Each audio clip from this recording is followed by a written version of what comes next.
الله أكبر الله أكبر الله أكبر الله أكبر أشهد أن لا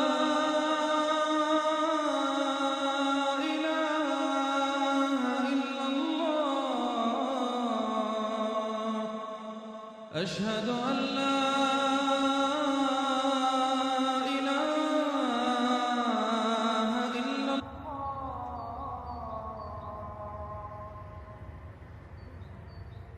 أشهد أن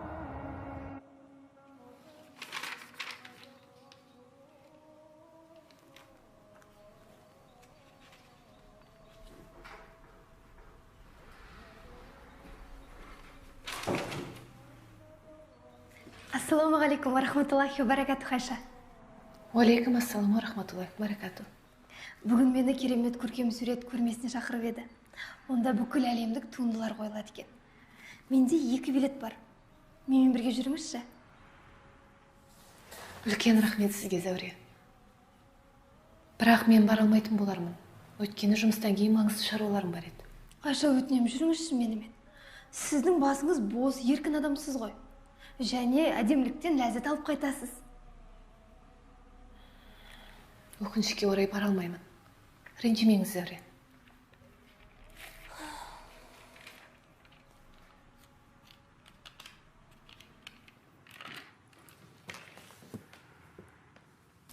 Айша, сіз сондай әдемі, сабырлы, оқыған жансыз.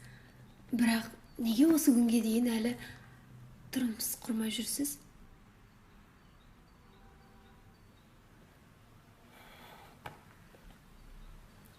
Егер білгіңіз келсе, айтайын. Бірақ жауабын айтпастан бұрын мен сізге бір оқиғаны айтып берем.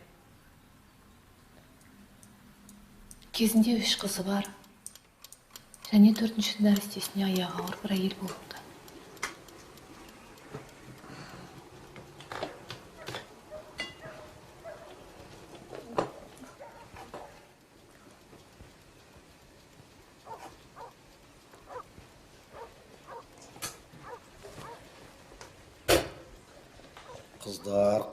Қыздар. Өңшен қыздар. Тағы да қыз туатын болсаң, мен оның көзін құртамын. Соңғы рет саған ескертемін. Маған ұл керек. Ұл керек маған, ұл. Кетші.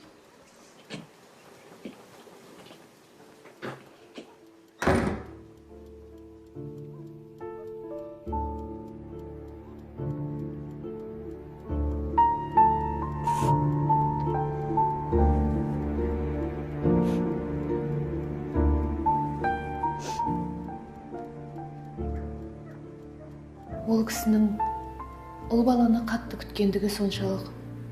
Егер сен тағы да қыз босансаң, баладан құтылудың бар амалын жасаймын деп әйелін қорқытады. Адамның емес Алланың қалауымен дүниеге қыз бала келеді.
отбасыда жалғасқан ұрыс жанжалдан кейін күйеуі нәрестені үйде қалдырамын деп шешеді.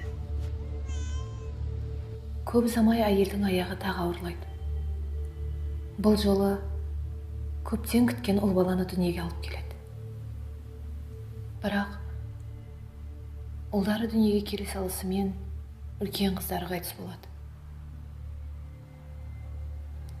Бір жылдан кейін әйел тағы босанады.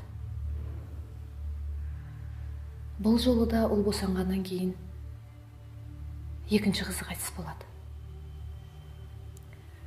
Осылайша 3 ұлы өмірге келіп, 3 қызынан айырылады. Тек қана сол 4-ші қызы ғана тірі қалады.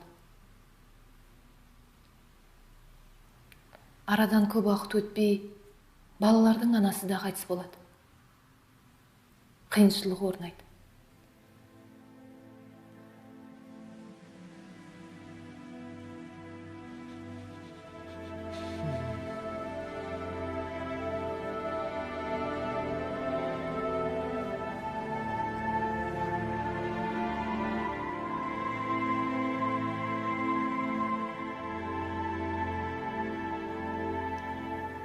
Тірі адам тіршілігін жасайды ғой.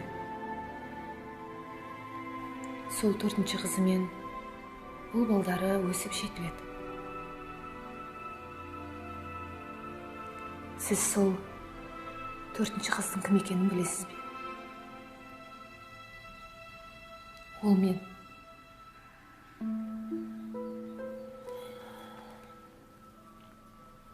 Иә, мен тұрмысқа шықпаймын. Өйткені ауру әкемнің жағдайын жасауым керек. Егер мен тұрмысқа шықсам, ол кісінің жағдайы не болмақ? Ал сіздің бауырларыңыз қайда? Бауырларым?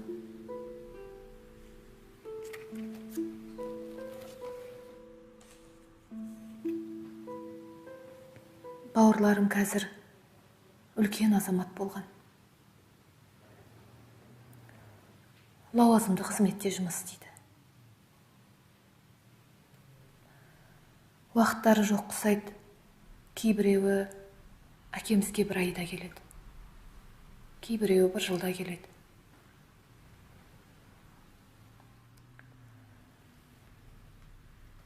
Ал бұған әкеңіз не дейді?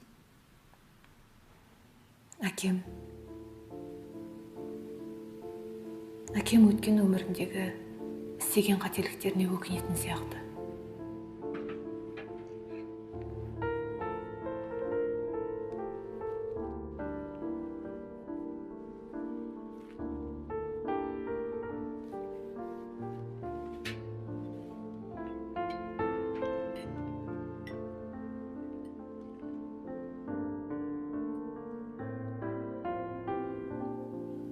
Маған көрсетпей, кейде жылап алады.